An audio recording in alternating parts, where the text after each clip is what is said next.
It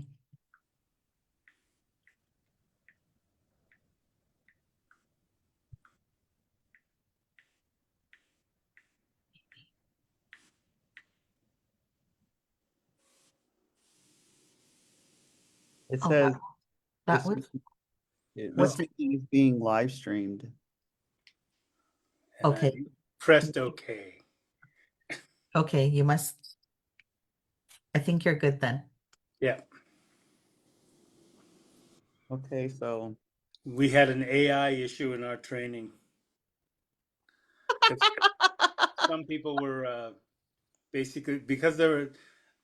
I guess we can talk about this. yeah, so let's start off. Woo! Welcome to Native Wellness Institute's Wellness Wednesday.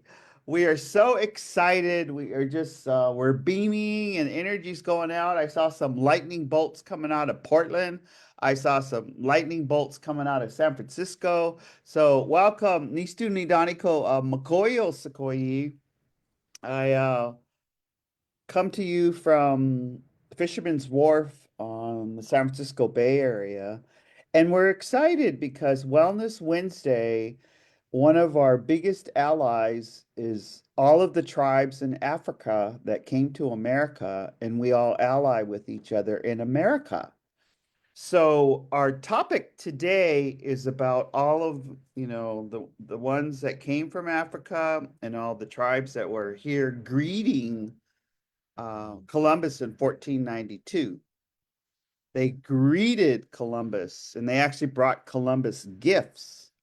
And in his diary, he said that we're physically fit and that we look like would be good servants. That mofo. Servants, slaves. So welcome to Wellness Wednesday. So I just want to really, uphold, for 4 decades, Mark Harris, Professor Mark Harris, extraordinary historian Mark Harris. He knows everything from Egypt and he can go way back to, the pictographs and when everything was thousands and thousands of years old. So, welcome to Wellness Wednesday. We'd just like to start the dialogue so that we can all heal, especially if you have a relative that is part Native and part African American descent. It's just very important in 2026 that we come together and that we ally and we can heal together because we're just supporting each other. We're holding each other up. It's never a competition, it's always a coordination. So, without any further ado, I'd like to. This is my brother, and I think I gave you a name, right? You did. You're Siki Tiki Nititapi? Nitsitapi. Siki Nitsitapi. Okay. Nitsitapi means the real people. So I honored him because Nistu Ganaxtimata. His name is Black Nitsitapi, a real person. He's a real human being, and that's his Blackfoot name. Hey, so Hey. so I'm gonna give you the floor, Mark. I'm just excited and thank you. Native Wellness Institute really wants to thank you and thank you for Jolene for taking care of everything and getting us on and doing what we need to do. But talk at us. What's the word, Mark? Well, you were referencing Cristobal Colon, which was his actual name, and his slaver name Christopher Columbus. Oh, And he talked about when he made first contact with the Taino Nation, and they came out and visited him in canoes and brought him gifts. One of the reasons that he became so obsessed with gold is, and this is in his second voyage log, because as we were talking before, when he made first contact on October 12th, 1492, and then went back to Europe and then came back, he wanted to know where the gold was. So the Taino gave him 2 gold spear points that they had gotten, they told him this, they had gotten them from these black guys from south across the water. Now, those gold spear points, because gold is a soft metal, and if you're going to have to weaponize it, you have to alloy it with other metals in a specific combination we call 14 karat gold, Ooh. Okay. right? Yeah. And they called it guanine. Huh. And so after his second voyage, where he presents the gold spear points to the king of Portugal, and the king of Portugal says, "Oh, guanine." And he said, "Well, wait, that's what those natives said." Yes. And he said, "It comes from Ghana." Ooh. The Uh-huh. king of Ghana has a gold nugget big enough to tie his horse to. Oh. So your horse people, how big that has to be. Tether your horse to your gold nugget. I know. Can you just see it? I mean, talk about a trap boy. So this is in the book They Came Before Columbus by Ah. Ivan van Sertima, and he's from the Caribbean islands, and basically the cover of that book features what we call an Olmec head.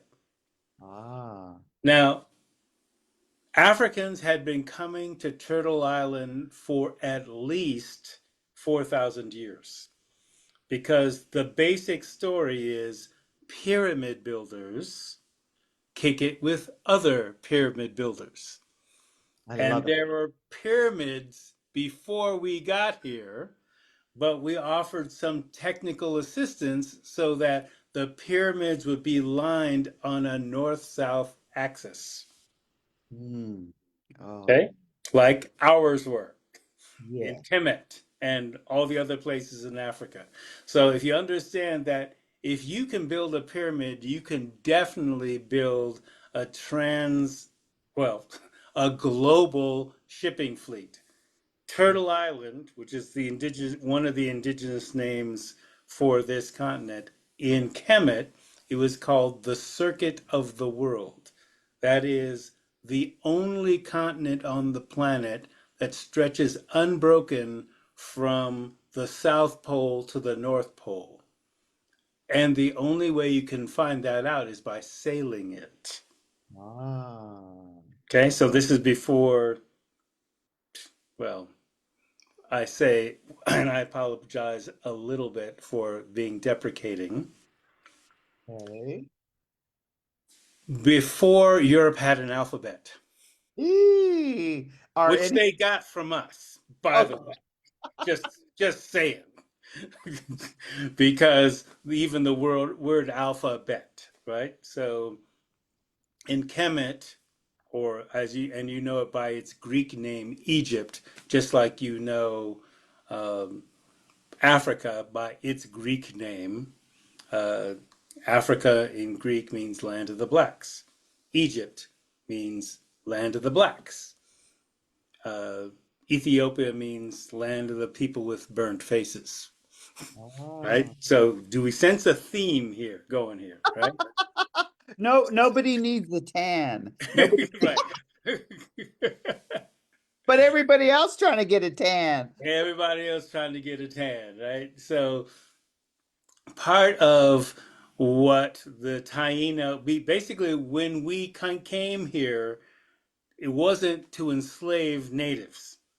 It wasn't to look for gold. We brought the gold, and Ah. some of us stayed, right? So in Van Sertima's book, They Came Before Columbus, he talks about Abu Bakari III, who was a king of Mali. Mali at that time was a seagoing empire in the Wow. 1300s, right? So he sent 3 fleets of 100 ships each. These were Ethiopian warships, and they come, and they didn't. There was no record of them coming back. So basically, what Van Sertima talked about was that you could float on a raft, and the currents would take you like a mile offshore from Al Kebulan or Africa, uh, Wow. and you could drift for 3 weeks. But if you had sails, it would be faster. 3 weeks, and you could make it to about where South America, depending on the currents, or Southern Turtle Island, or whatever you want to call it. So part of so there have been right now with the current census, not that they're keeping it um, as a category, but Frederick Douglass, Malcolm X in particular, his daughter said, yes, we have native blood in us, and 1/3 of Black America, that is something like 15 million people, are Wow. Black Indians currently. Indians. So I have my grandfather's, my maternal, my mom's dad, his dad was on the Choctaw Freedmen Rolls. Um, so I'm not sure what that blood quantum was, but basically he was on the Freedmen Rolls, and um, at some point the decision was made not to go on the Trail of Tears with the other Choctaws, but to move into cities into the South and establish all Black towns that were welcoming to everybody, because there was segregation and slavery and all that other kind of madness that we wanted to avoid. But uh, certainly one of my grandfather's brothers spoke Choctaw. I only know four words in that.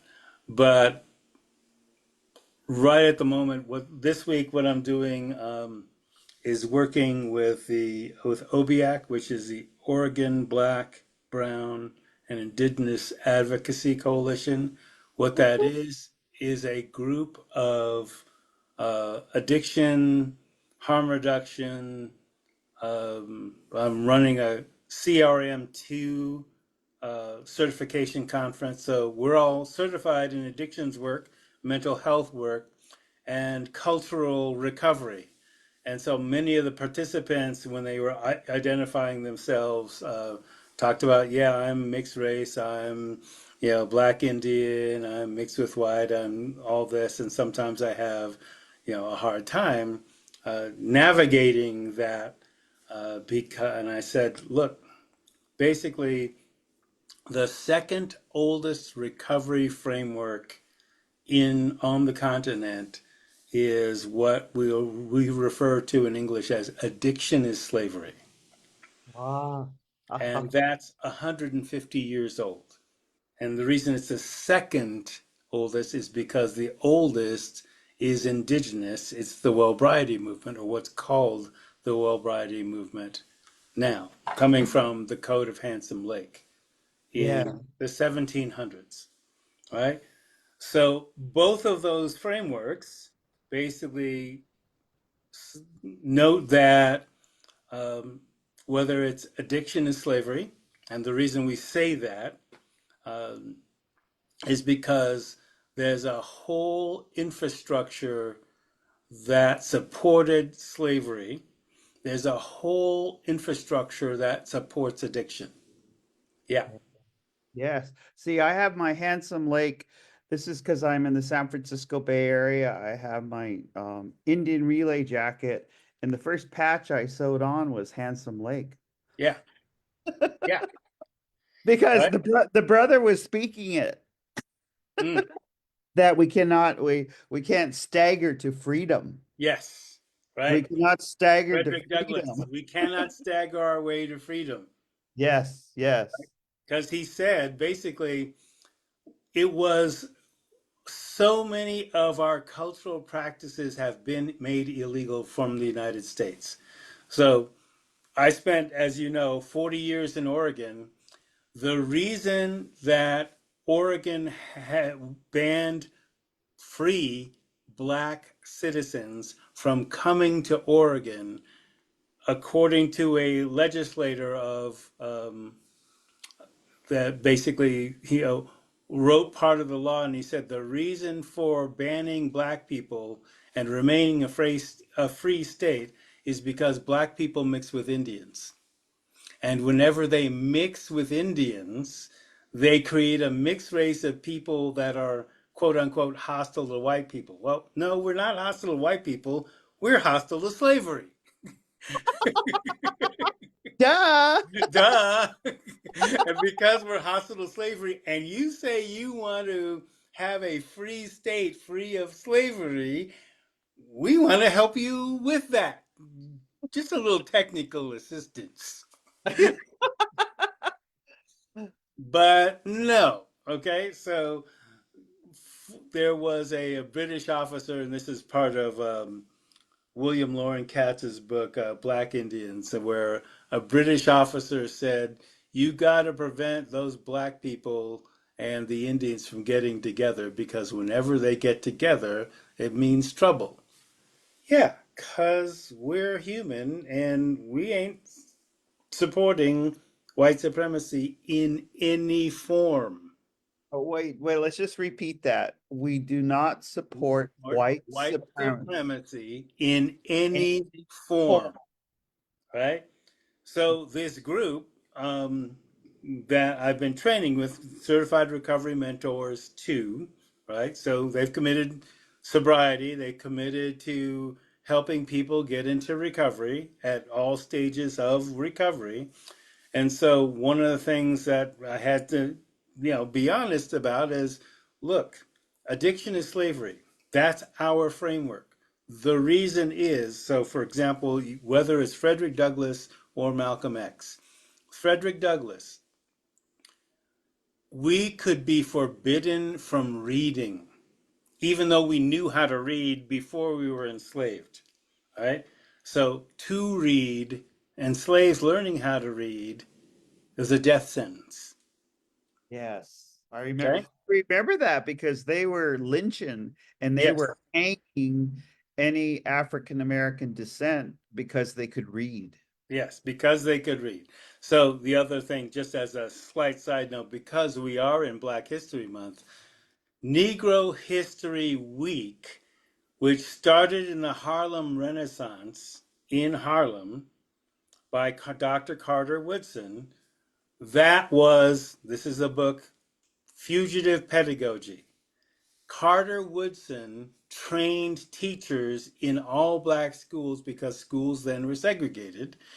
And what he had to do, the fugitive pedagogy part, is he couldn't have black people writing books about the true black history because if he did, he'd be lynched doing it.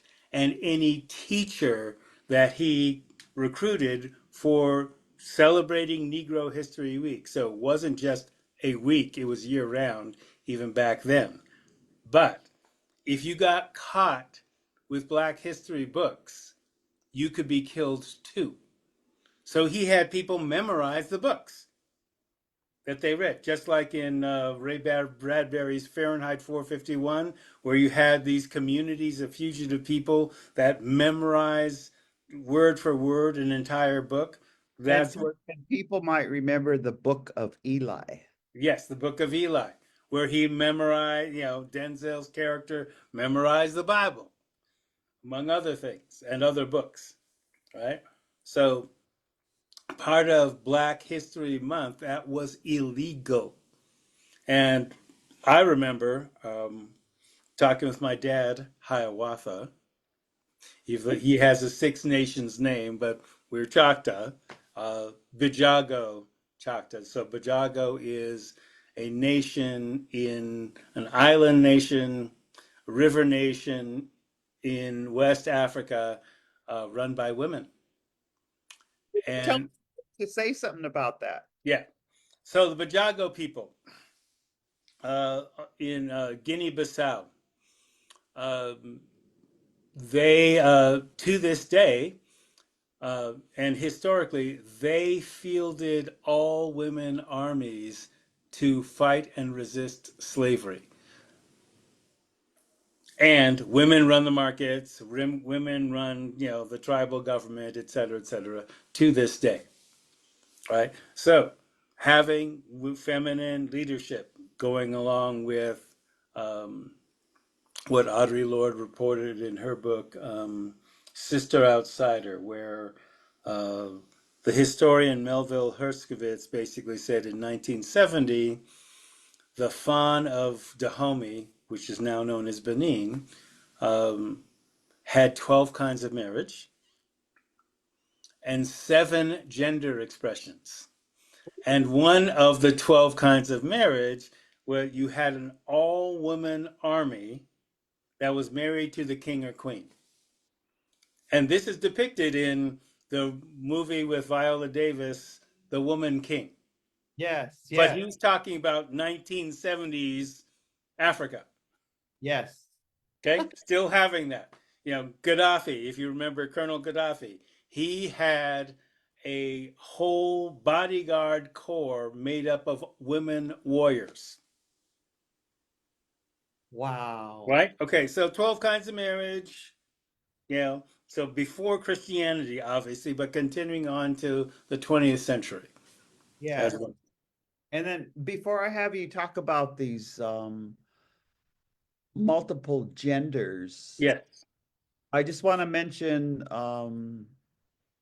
Ryan Croschild, Crossh Child. His study at the University of Vancouver in British Columbia was the 5 or 6 genders in the Blackfoot Confederacy, or more. So I want you. So tell us, Right. tell us a little bit more about these different genders. So, okay. So, it's not showing on this particular Zoom link, because, when people were having their George Floyd-esque diversity moment and they were using pronouns and in English, and I'm going, okay, look, that pronoun conversation has only been happening in English for 300 years, Yeah. according to the New York Times. But in an indigenous and African context, we've had multiple genders for thousands of years, possibly at least for the 40,000 years we've been occupying Turtle Island and Alkebulan, too, Yes. right? So, for example, in Apache Way, there's 5. Yes. And I just put in another plug, Auntie Stephen Barrios, he's 73 and he's a Kami Poi stand-up headdress. When he took Native Wellness Institute's Healthy Relationship, he developed we don't do death by PowerPoint anymore, but they are of value. One of his slides was all of the ancient words and at least 8 or 9 tribes of what they called Two-Spirit. Yes. And Yes. so these existed for, millennia. They were actually in the language, there was a fluidity there. And in, even in most languages. And then so even in African languages, there is, words for quantum physics phenomena. I mean, Yeah. just I Yeah. was still wrapping my head around that you could sail from the top of the earth to the bottom of the earth.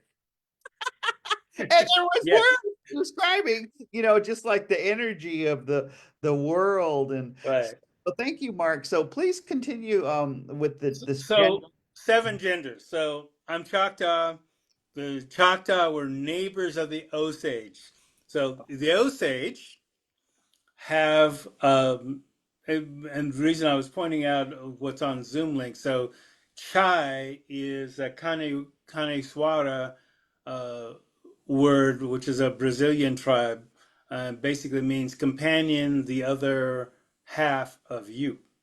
Right? So that's the same similar idea about 2 spirits, right? Yeah. That we are connected. So the Osage have 7 genders.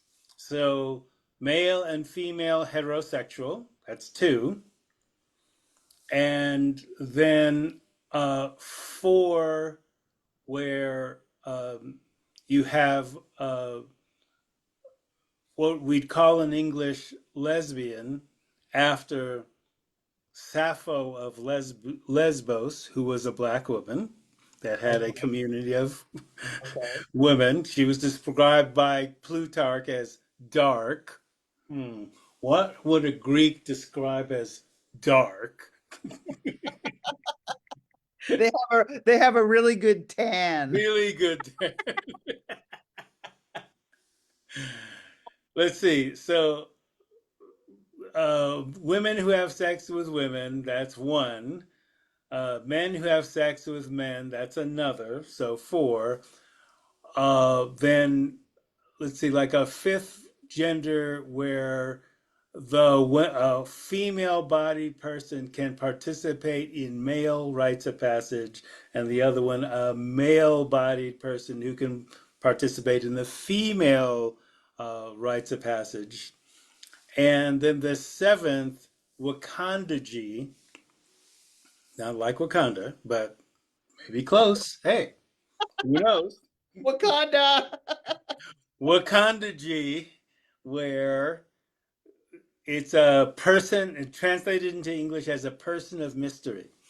So I interpret that to mean what we call in English intersex person. That is a person with both sets of male and female genitalia, breasts, penis, vagina, and they can have children, carry children. And I personally, in my career, have met 3 of them. Okay. And when I went to Africa, outside of Benin, so the city of Cotonou in Benin, it sits on a lake, and the city of Ganvie, Ganvie, I can't do death by PowerPoint on this particular device, but I took a picture of a stool that was in the shape of an intersex person, breasts, penis, vagina, under the penis, etc., etc. So when you do the math, okay, intersex people are 3%, 3 to 4% of human births. So if you were going to project that in contemporary America, that's 9 million people. If you want to project that into 300,000 years of Homo sapiens, that is a population the size of the current United States. I'll call you back. So planet-wide, right? You distribute that evenly. So many people, because they're rare, but they're consistent. Because if you can put a number to it, it's certainly real, right? And if that's one end of the continuum and they keep showing up, those people are going to be considered sacred. Yes. Yes, and just let me add for a moment, I'm in the San Francisco Bay Area, and we just had the 15th annual Bay Area American Indian Two-Spirit Powwow. Mm. And it was so celebratory, and there was just a spectrum of gender fluid, but there was a lot of celebration with transgender. And so what you would perceive as born with a penis doing jingle dress dance. Hmm. And then what you would perceive as, born with a vagina also doing traditional dance and chicken dance and so but there was just such respect and such love. It was like a Bad Bunny moment. The Bad Bunny in the grand entry is everybody had their flags. Yeah. At the Bad Bunny, they had their flags, and there was, I don't want to say like more than 50 Aztec dancers. Yeah. There was from Oklahoma. We were so blessed because all of the gourd dancers, they danced for 45 minutes straight before the powwow started and blessed everyone. And then the Aztec dancers were smudging with Capal, and Mhm. they just smudged out so there was no negative energy. It was totally energy, and it was a Bad Bunny moment because it was love. There was actual love among the dancers, among the singers, among the grand entry. And so the seventh gender that you speak of, and you use the word, and some tribes, they're saying that the two spirit are all holy people. Yes. Yes. And but then they never get to, sometimes some of those holy people don't get to realize their gifts because they're bullied and they're judged, et cetera, et cetera. And it just makes sense. So go back. We're having Mark on because it is African American month. It's African American month every month. Every day. In February in America, there's especially any, an honor to Jesse Jackson, an honor to, all of those, Angela Davis, an honor to all of those African Americans who started and fought and were activists. Yeah. And where now we have all of these millennial activists. So Mark, what else do we need to know that would help us? Because you cannot change any of 2026 until you know your history. Right. And understand that all this has happened before. Okay. All this has happened before. I participate in what we call Black Wisdom Circle, which is basically a meditation group, online meditation group, and one of our participants is 104. And she knew Langston Hughes. She knew W.B. Du Bois. Whoa. Okay. Faith, my grandma, Queen Mother Mildred. But part of what she says and what I take from the elders is, yeah, we've gone through this before. People keep talking about, oh, ISIS like Gestapo, ISIS like this, ISIS like that. And she and others set us straight. She said, look, Hitler sent scholars to study Indian country and to study blacks in the South in Jim Crow. And he designed the Holocaust against the Jews in Germany after that model. Yes. So understand when, let's say, John Leguizamo says 73 million natives in North America and maybe North and South America. 25 million Africans were involved with the slave trade, which is 1/5 of the population of Africa at the time. And let's say 13 million died. Okay. And then there's all the people that died in Jim Crow. We could still go to, the missing and murdered indigenous women and relatives. We could talk about the 1,200 black people killed, unarmed black people killed by police since George Floyd and before. So it's ongoing. Mhm. So we're not necessarily escaping that. And so when the President of the United States makes openly racist statements, our refuge has to be being sober Yes. because You know, like Frederick Douglass said, we cannot stagger our way to freedom. He freed himself by forging papers, but when he got to freedom in Massachusetts, he still had a drinking problem. Oh, okay. Tell us more. He still had a drinking problem. So he had to quit. You know, it was mostly alcohol, right? Back then. Malcolm X got sober in prison, but he had a drinking and drugging problem as well. And then got clean and sober through the Nation of Islam in prison. And basically, part of the Nation of Islam's basic core beliefs is that you have to be sober. You can't be strung out to do the work. You have to know your history. You have to do service work. And at one point in the 80s, just before we met, actually, Yeah, yeah.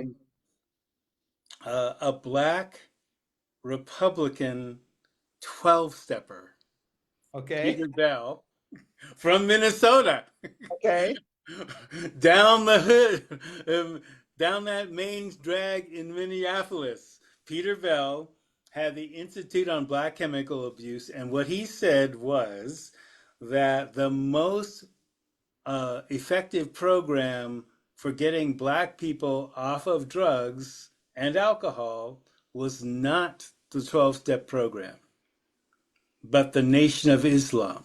And he's a black, remember, black conservative Republican who was an advisor to Reagan and Bush about addictions in the black community. So if he's saying, oh, the Nation of Islam is more effective than the 12-step program, okay, so why is that, Peter? Because I had an interview with him, uh, and he said it's because the Nation of Islam first just requires you to acknowledge you have a problem. That's one. But two, that your problem is an attempt to deal with, we would call this self-medicate, the Yes. pain of racism. That's the second Ah, step.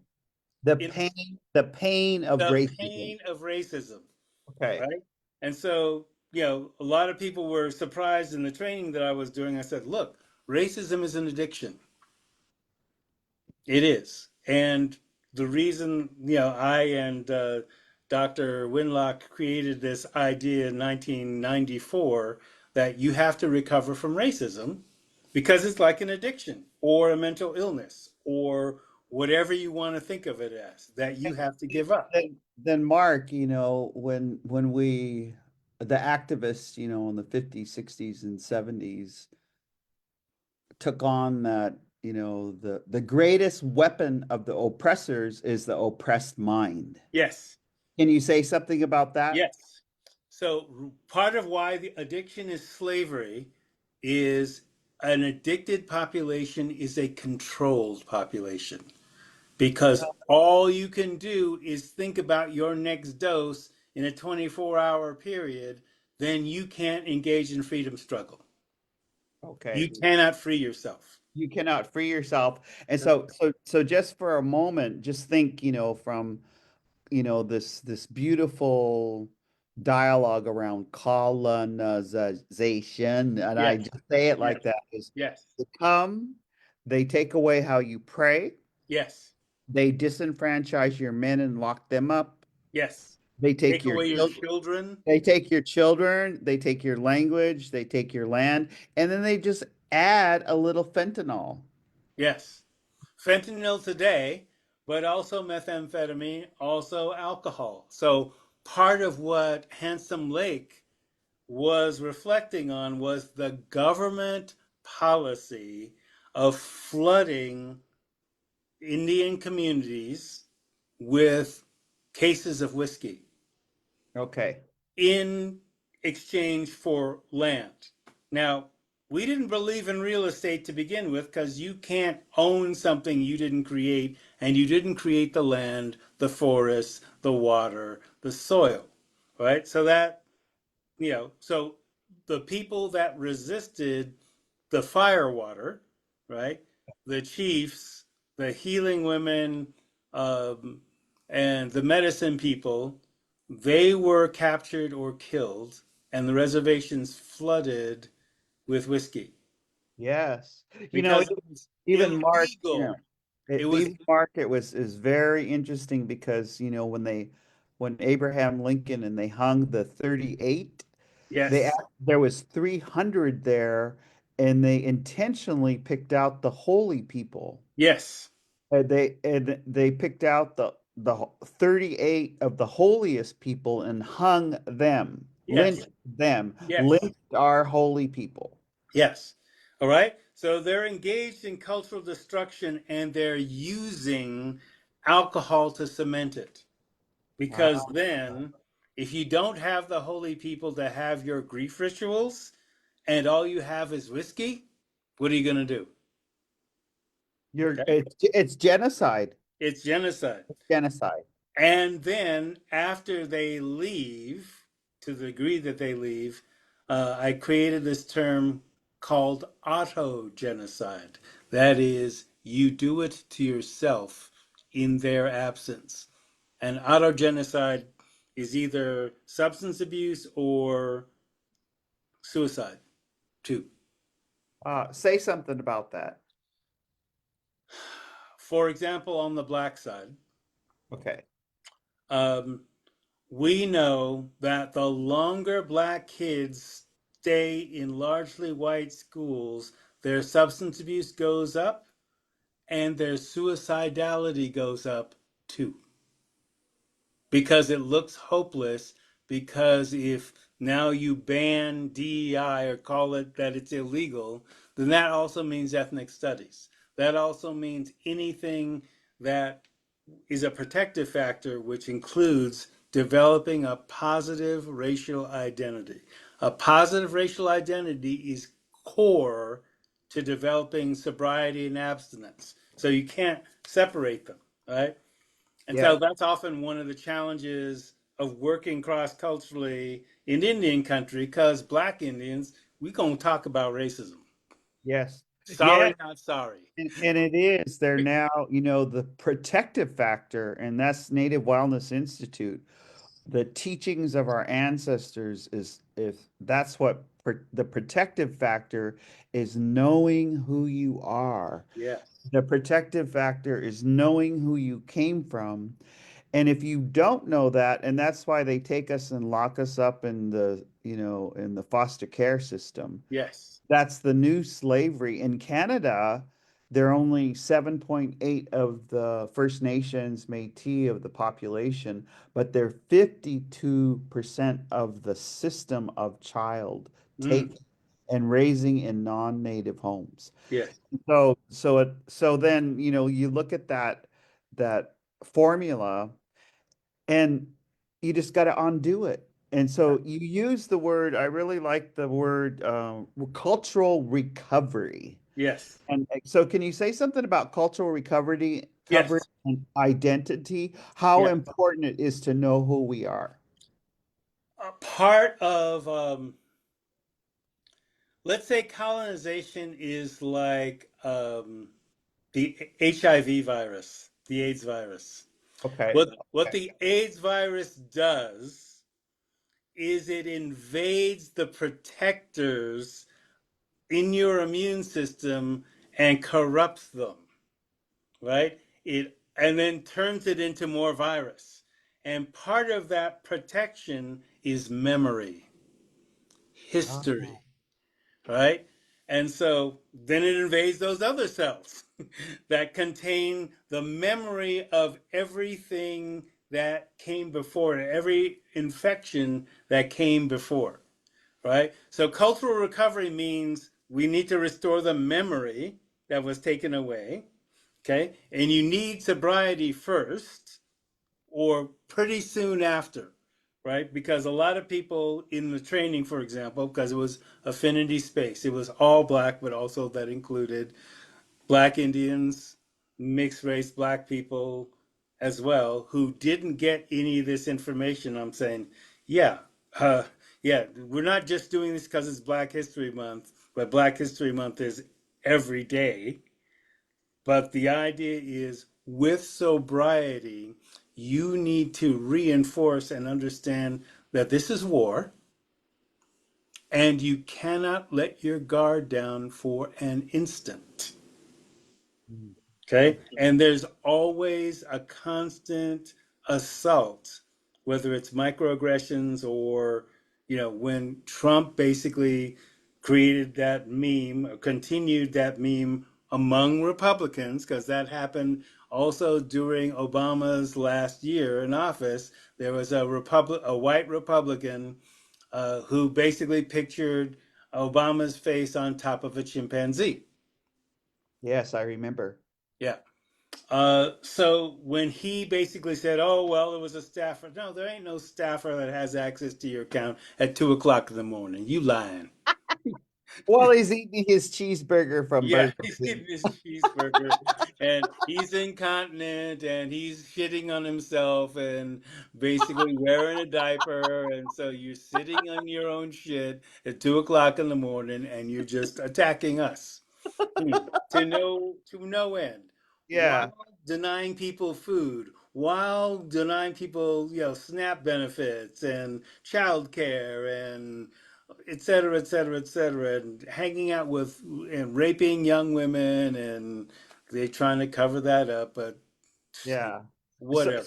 so, so, So Mark, part of that recovery piece is yes, understanding, look, you are able to resist any of the lies for a deeper truth that you maintain. And you maintain your culture and you transfer the things that worked in the ancient world, the traditional world, into the 21st century. And so I gave them a book list because I said, look, you are not going to find this information on the internet whole, okay?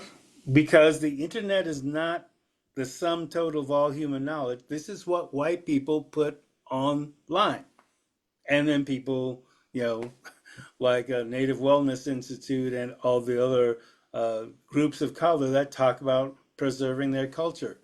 That 13-minute Bad Bunny bit, every frame was a history lesson.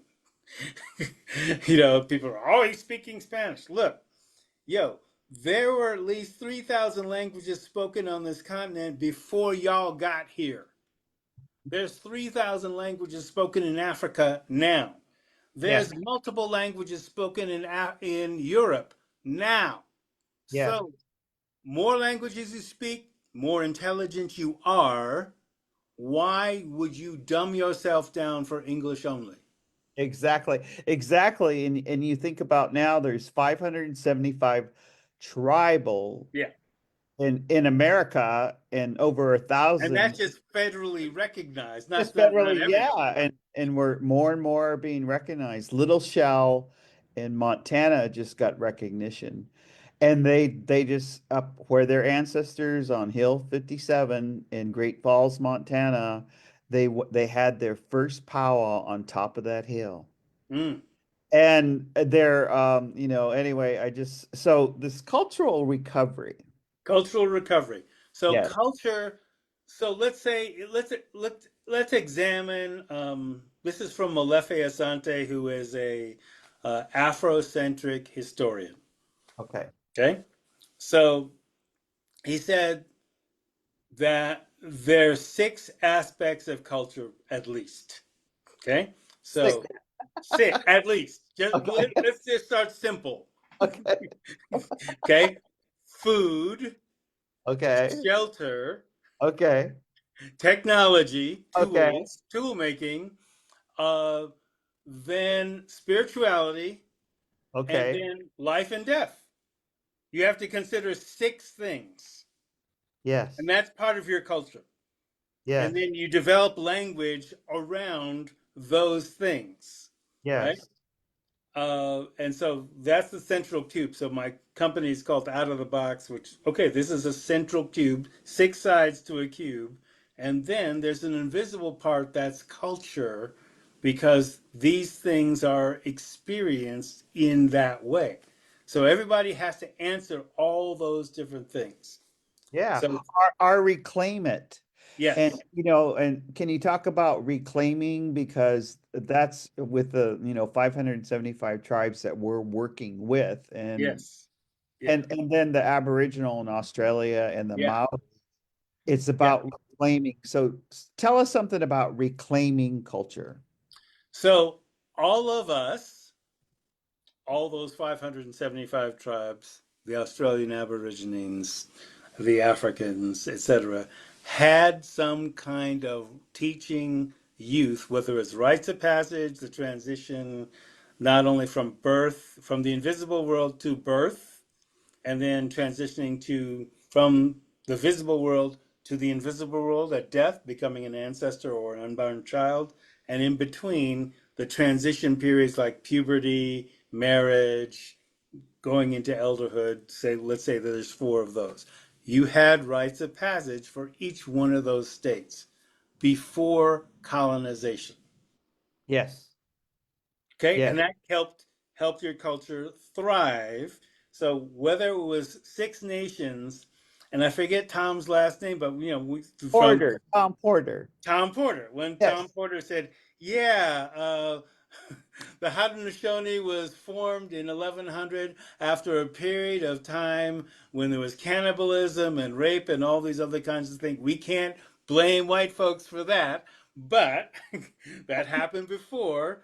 We reformed our culture for the clan mothers, the chief system, and making sure that the elders got taken care of, pregnant women got taken care of, and socialized so that you knew who you were in the Six Nations, right? The Blackfoot thing that you shared with me about, okay, here's what a complete person is. Yeah, a whole. Here's what an incomplete person is. Yes, yes. The incomplete people of white races. Yeah, what's missing with the races? Oh, the connection that allows you to see us as equal human beings, Yes. Yeah. right? So Yes. part that's all part of cultural recovery, including the idea of what makes you whole, what makes you well, and keeps you strong. Yes, yes. And even to include in there, Maslow lived with the Blackfoot in 1938, 39, and 40 and developed his hierarchy of need. And but you flip that triangle, and it's actually, it it's about being whole and being complete, Yes, mind, body, and spirit. yes, But Maslow, everyone knows his name when they go to any white university yeah. or white school, but they don't know that he acquired that by living with the Blackfoot Confederacy. Right. And basically stole it and created the hierarchy of needs so he could get work in corporate white America. And so the illusion of his hierarchy of needs is that you have to be rich to be at the top, to be self actualized. Right, right. And what he learned from the Blackfoot is we don't create people without all they need to survive. We Yes. don't create a society that produces incomplete people. We don't Yeah. have a hierarchy. Everybody gets that. They have different life roles, different life missions, but we don't deny that to anybody. Yeah. And wait, y'all live in a place where there is F4 blizzards. Like last night there was a blizzard. Yeah. I called mom and she goes, "Hey, yeah, there was a little blizzard, but I'm gonna So you have to have cultural cohesion to survive that. You need other people to survive it. I mean, I've never been to your spot. That's a sweet spot on that lake. But with all the four-leggeds and all the other relatives that visit you. But yeah, when you have lived there for 18,000 years. plus." Yeah, now they're finding all a Niskum, the buffalo stone, and all of our ceremonies, ancient petrified in Niskum, which is a Mm, buffalo stone. mm. And so wherever you find them, we had a ceremony there. Yeah, yeah. Yeah, right? yes, yes. So I mean that's part of cultural recovery where you aren't simply surviving, you're thriving, even in the midst of oppression, Yes. Yes. because that tests you. I'm not going to call an F4 blizzard an oppression. That's just nature. But to be able to survive that. So Yeah. my genome came from a place where it's 130 degrees in the shade, Yeah. and the Let's shade might be a palm tree. let's talk about epigenetics. All right. Be- let's talk about some epigenetics because my epigenetics inside of me just makes me freaking badass. Yes. Yes. Epigenetics is the idea that quantum, well, it's called in quantum, in English, quantum physics, has an effect on DNA. You are Yes. not just coding for physical structure, you are also bringing ancestral memory. Because in the quantum world, there's no time. Past, present, and future are all the same. So to simplify it, we have sacred spiders, y'all have sacred spiders. Why a spider never meets its parents, but it knows how to spin a web. Why? What do we call that? We call that instinct. Wait, you don't haven't developed a culture with other spiders, but you know how to spin a web. How do you know how to spin a web? So obviously, well, spiders have been around for almost a billion years, whatever. They've been transmitted that system memory of transferring knowledge of how to be a spider is transmitted from generation to generation. And it has to do with what you described as those rites of passage. Yes, Because, in Blackfoot, you get to live 100 years and you spiritually grow by each rite of passage. Like yes, getting your name is very important, but yes. I think about, because now we're just listen to those that are over 60 and 70 years old. Mm. They have that epigenetics is there. And then listen to your children when they say they're an old soul when they're born Yes, and they begin to talk and see the world through their eyes when they begin to walk at 1 years old. Because those old spirits and each rite of passage is there. And so in 2026, Mark, what should we do as allyship and what should we do? Speak to our listeners out there right now. What should we do in 2026 to keep it together and to thrive? fortunately or unfortunately, this stuff has happened before. This stuff has happened to us before. We survived it. Yes. So part of how we survived is anticipating all the weapons that were arrayed against us in the past and their evolution now. So, for example, Trojan horse warfare. Natives weren't familiar with Trojan horse warfare because they weren't at Troy. Africans were. Okay. And so that's where the idea of a weapon disguised as a gift, Ah, right? You have to you have to understand that it is a weapon, be able to unpack it, diffuse it, and use the gift. So yeah. for example, I'm 1/32nd white. Woohoo! I knew that, but that doesn't mean you're Republican, right? No. Well, the radical Republicans, like Frederick Douglass and Thaddeus Stevens and Stephen Sumner, et cetera, et cetera, the people that said, yeah, the solution to slavery is end slavery, give the slaves reparations, education, jobs, make them full American It's citizens. 13 hours. Yeah. But Yeah. see, I'm part white, but I can't prove it.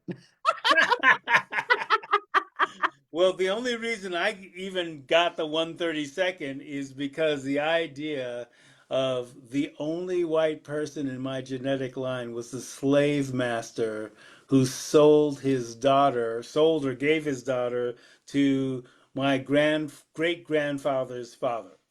Okay.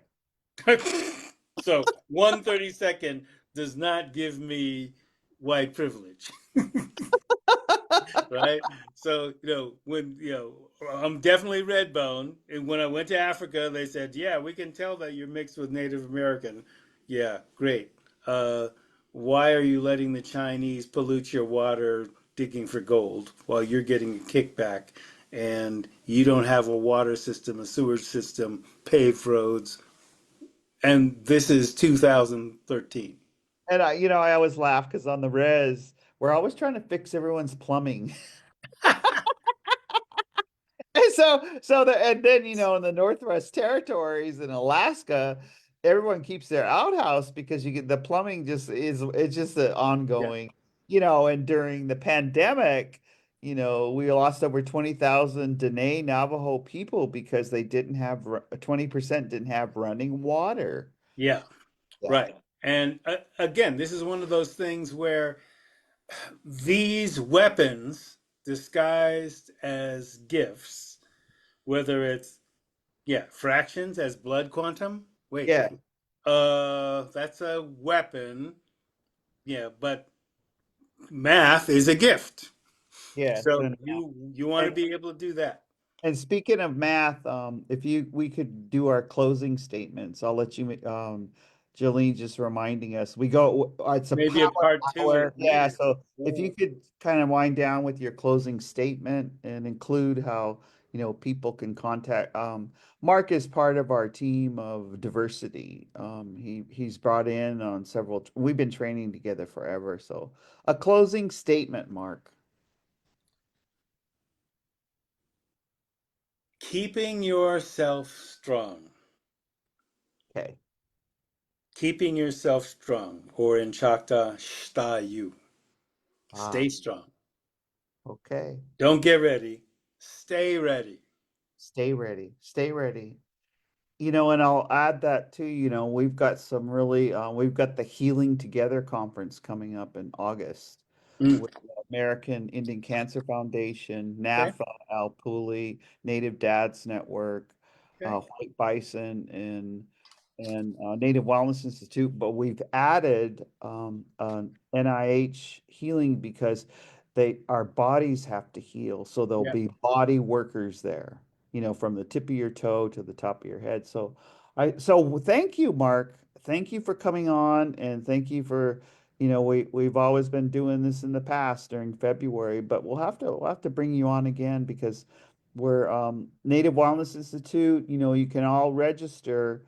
We just registered all the Native American Health Center staff to come to Hawaii with us. Mm. You can go on the site and we've got a nice hotel on the beach, Ooh. March 10th, 11th, and Ooh. 12th. 10th, 11th, and 12th. And you can go to our site. We have a lot of online, but we'll be here welcome to Wellness Wednesday. We want to invoke and we want to start the dialogue on healing with Black Indians. My little 11-year-old, 12-year-old, half Blackfeet, half African American, it's in my face. It's beautiful watching them thrive. It's beautiful. They're singing the Blackfeet songs. And you know what? They just learned to play the trumpet and they're playing concerts on the All right.